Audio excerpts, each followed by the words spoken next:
Hi everyone, thanks for joining me today. My name is Jenny and I'm the Prevention Officer for Yorkshire and Humber in the Prevention Programme. I'm sure you'll agree that the Joined Up Conference was a really great event. It was fantastic to hear about some of the youth work that's happening throughout Sheffield and throughout the UK. I'm going to talk about child exploitation and a bit of an introduction into that. But first, here's a little bit of background on the Children's Society. So who are the Children's Society? We're a national charity that's dedicated to improving the situation for young people.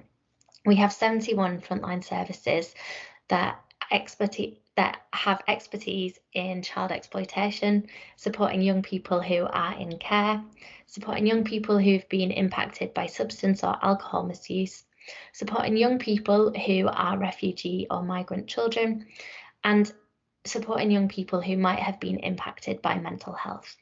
As well as these fantastic frontline services, we do a lot of work with policy and campaigning to fight for hope for young people. Today we're going to talk about what child exploitation is. We're going to talk about some models, some signs and indicators and vulnerabilities that might make young people more vulnerable to exploitation. We're hopefully going to help you to understand your role in disrupting exploitation, and we're going to increase awareness of the young person's perspective of exploitation. Finally, we'll talk through some ways to report child exploitation. So what is child exploitation? Exploitation is simply a form of child abuse. It occurs when an individual or group takes advantage of an imbalance of power that coerces, manipulates, or deceives a young person or child under the age of 18 into sexual or criminal activity. This can be in exchange for something the victim needs or wants, and it can be for the financial advantage or increased status of the perpetrator. The victim might have been sexually or criminally exploited, even if the activity appears consensual. And this is really important to remember, that children and young people may not identify themselves as a victim. Child exploitation doesn't always involve physical contact. And in a bit, we'll talk about the online media platforms that have been used for child exploitation. I also want to raise awareness of the county lines model. The county lines model is a term that's used to describe organised crime networks that are involved in exporting illegal drugs into one or more importing areas, and that's within the UK. What's really important to remember is that it doesn't have to be across those county line borders, and it can be as simple as moving a child from one house to the next house. We'll talk a little bit more about what the intricate details of exploitation are. What's really important to remember as well with child exploitation and the county lines model is that children and vulnerable adults are targeted for their specific vulnerabilities. This will often use coercion and intimidation. And I really want to highlight this concept of cuckooing, which is where organised crime groups establish a base in the import location. This is typically by taking over the home of a vulnerable adult by force or coercion, and that's called cuckooing. I also want to talk through some ways that online media platforms have been used for exploitation. The first is about remote mothering, and this is where there's constant access for a perpetrator to constantly be able to communicate with the child or young person. Apps such as Find My Friends and Snap Maps mean that perpetrators can always see where a young person is, and they can always ask for up-to-date images, up-to-date information, meaning that young people can never escape that perpetrator. The next concept is sextortion and extortion. This is where young people are again deceived and manipulated into maybe sending images, participating in criminal activity, or sending money. Often what we see in sextortion is that young people who have maybe shared an image or an image has been manipulated to look like a young person in a sexually explicit way. And perpetrators approach the young person and threaten to share this if they don't send more images, comply with behaviour, or send money. The next concept is called squaring, and this is a form of money laundering. What happens is young people are approached on social media or at cash points and asked to hold a certain amount of money for organised crime groups. After a certain amount of days, they're then informed to transfer this money to another bank account, and they can hold and they can keep a small amount of money. This is a form of money laundering, and the implications can be really huge for young people. If a young person is found to be involved in this form of activity, there can be a marker on them for 5 years, which means that they aren't able to have a bank account, and that can have serious implications if they're looking for jobs, if they're looking for housing, and other things like that. And then the final one is about content requests. And this is where perpetrators can have access to young people and can encourage them to send images and explicit content. There's lots of other ways that online platforms might be used for exploitation. And what's really important to remember as parents or professionals or carers who might be working with young people, that you should retain that professional or parental curiosity. And if someone is, forming connections online, have that same curiosity that you would have for if they were forming a friendship in person. So child exploitation is all a form of modern slavery and trafficking. And what's really important to remember with the Modern Slavery Act is that 3 key things need to be proven for it to go through as a modern slavery offence. The first is the act, and that's what is happening to a young person. If they're being recruited and moved, if they're held or received against their will, that is what is happening to the young person. The next one is the means, and this is how is that happening to the young person? Is it through deception, coercion? Is it force or blackmail? How is that form of activity happening? And the final thing is the purpose. What is the purpose of the activity? Is it for criminal purposes? Is it for sexual exploitation? Is it forced labour? There's many things that can come into that, but those are the key things to remember. What's really important as well is that for children, we don't need to prove the means. It only has to be proven that something has happened to that young person for the purpose of exploitation. The stages of grooming can be really complicated for young people. What's really important to remember is that each young person's experience of grooming for exploitation is going to be very different and person-centred. Grooming is where a person takes advantage of a child who is vulnerable and makes them feel special or loved. And this can develop into a controlling relationship or friendship, and can often involve violence, fear of violence, and the use of substances. When a perpetrator has gained control, they make the child take part in sexual or criminal acts. This model was created by some young people who are involved in the Children's Society work and describe what it felt like for them to go through exploitation. As I've mentioned, each young person's experience is very different and person-centred. It's never a linear process, and sometimes young people will move back and forth between each of these stages.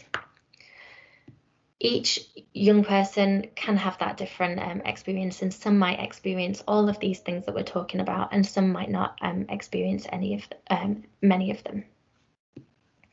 The first stage is the targeting stage, and this is where young people feel that they're being watched, or they might be getting to know new people.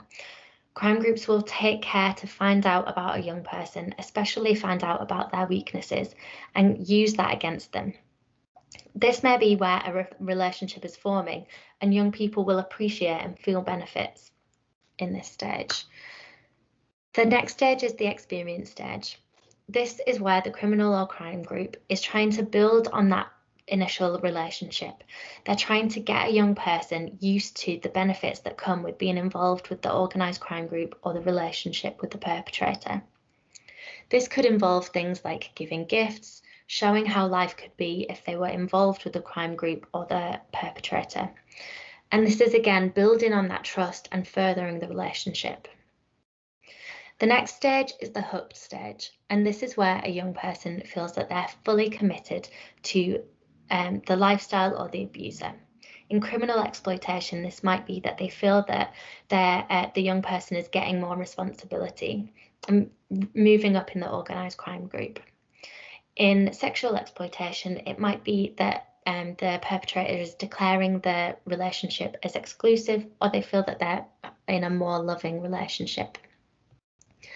The final stage is the trapped stage. The trapped stage is where the benefits are removed and a young person may experience negative impacts such as violence. They may be removed from all of their other support networks, and the organised crime group may be playing on their feelings of shame and guilt, especially if they have been forced to commit acts within this stage. Other things that might happen in this trapped stage is that they might be asked to perpetrate violence to other young people. A really key way to remember this is through the target, test and trap model.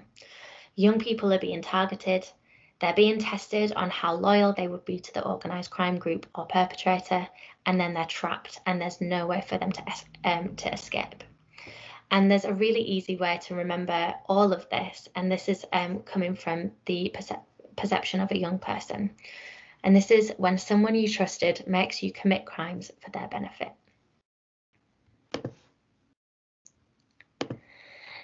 So what we really want to remind you is that any young person can be exploited, but unfortunately there are some aspects that mean that young people from different backgrounds may be disproportionately affected. These might be if a young person is from a care background, if they might be from a disadvantaged socioeconomic background, if they've been excluded from school, young people who have learning disabilities or special educational needs, young people who are from Black and minority ethnic communities, and refugee and migrant children. And finally, those with a history of trauma. Though all of these can have an impact and can make young people more vulnerable to child exploitation, any single young person can be vulnerable to exploitation. Some key indicators and things that you are really well assigned to be noticing within young people is the change in their behaviour or the change in their appearance. If there is anything that is appearing to be different within a young person, be curious about that and retain that curiosity. Some key things that might be happening for young people is that they might be going missing from home or care, they might be having unexplained absences from school, and they might be creating relationships with others. And again, it's about retaining that curiosity and asking the young person what is happening for them and giving them that safe space to talk about anything that they feel is happening. Other things such as health concerns, such as sexually transmitted infections and pregnancy can also be a key identifier.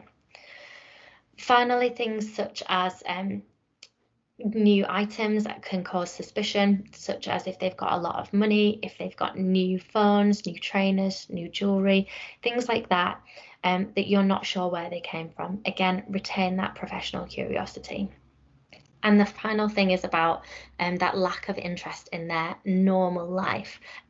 Again, it's all about noticing the changes that are happening in the young person and giving them that space to talk about what's happening.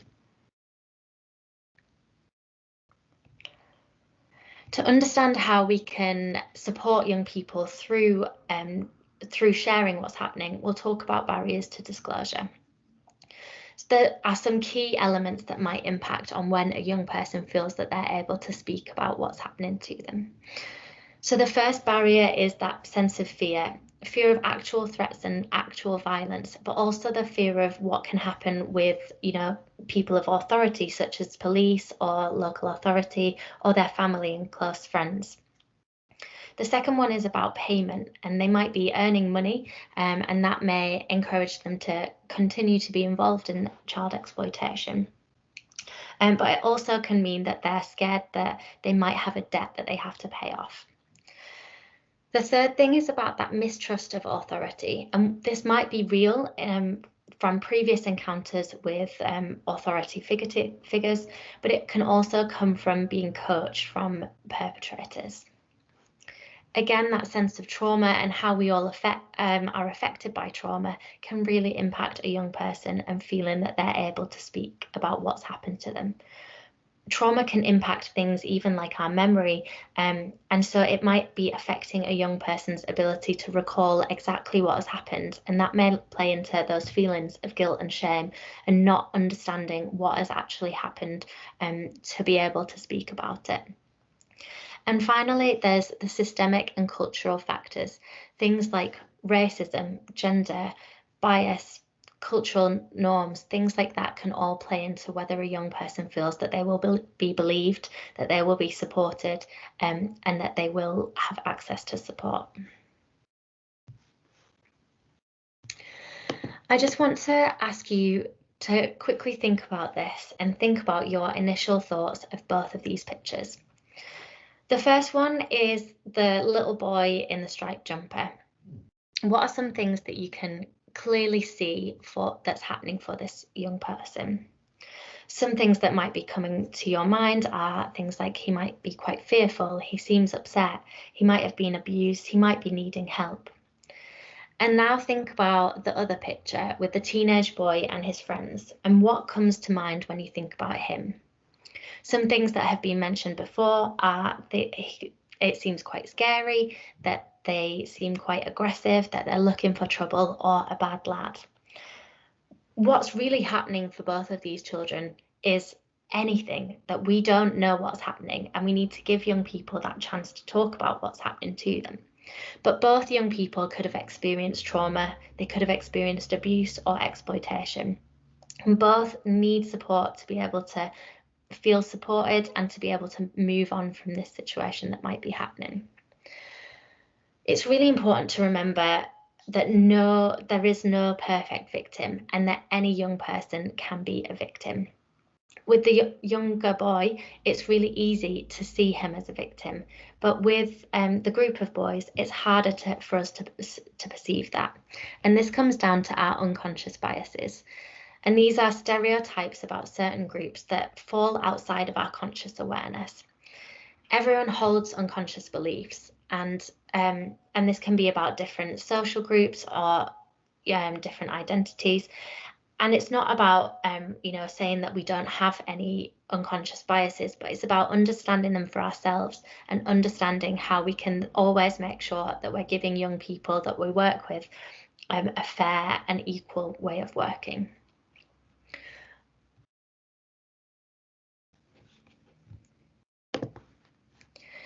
So I'm going to briefly talk about different ways that we can engage with young people. The first thing is about providing opportunities for young people and providing a chance for their voice to be heard.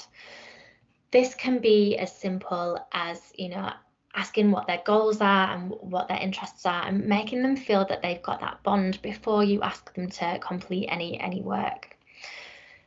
A lot of the time we're having conversations as professionals about young people, and what I really want you to think about is how you're making sure that that young person's voice is being heard within all of these meetings. Are there any creative ways that you can work to include young people's voices in this? It could be as simple as, working with them to write down their feelings and taking that to the meeting. The next thing is about managing expectations. Managing expectations for a young person who's been exploited is really important. For a lot of them, they will come with potential trauma and previous concepts of what's going to happen to them. And it's really important that no matter what happens with that young person, that you're walking them through what they are likely to have to go through. This could be if they're having to have an interview with police, are they able to kind of go to the police station and see where they're going to be having this conversation? Can you prepare what they're likely to be asked or what they're likely to talk about? If they're going through the court process, what process is going to happen and how can they prepare as much as possible for this. A lot of these might be the first time that they've ever come into contact with professionals such as this, and it can be really scary for a young person. So giving them that time to adjust to the idea of anything can really help with how much they're able to open up and talk about things. The next is about asking open questions with sensitivity and avoiding judgment. Exploitation and abuse can be really hard to talk about, and a child may not recognise that they're being exploited, and this can be due to being groomed, that we've already spoken about. It's about keeping within all of that shock that you might be experiencing, and thinking about how we're using our language to not ask judgmental and loaded questions, but giving them the space to guide the conversation with what they're able to talk about. How can you create an environment that's safe and comfortable? All of us want to be able to feel that way, and young people are no different. It can be as simple as giving them a drink, giving them, some biscuits, and making them feel that their basic needs are met. If you can walk them through where they are and, offer them lots of breaks, lots of things like that can make a young person feel safer and more comfortable. The next thing is about avoiding repeating a story and avoiding re-traumatization. This can be really difficult to do, especially if they're going through the criminal justice system, as lots of them might be having to repeat their story to lots of other people. But where you can, again, remember how our language impacts a young person. Say, I know you've already told so many people, and we're really sorry that you have to repeat it, but this is the reason that we need you to do this. And again, think about using victim focused language and avoiding that use of blaming language. Finally, being sensitive to cultural, gender or historical issues. Is there a specific issue that's happened previously with a female, and maybe that young person wants to speak to a male about something? Giving them that ability to choose who they're working with where possible. And if it's not possible to change who they're working with, is there small things that you can do to help them feel more appreciated? If they come from a background where they speak English as a second language, can you learn some brief words within their first language to make them feel more engaged in the process?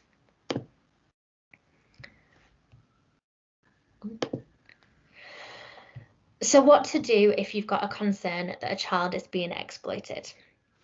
Always follow your internal safeguarding procedures and speak to your designated safeguarding lead. They will normally be able to speak you through the process, but if it's an emergency, always be calling 999. And if it's not an emergency, but you do still need to report the incident to the police, call 101.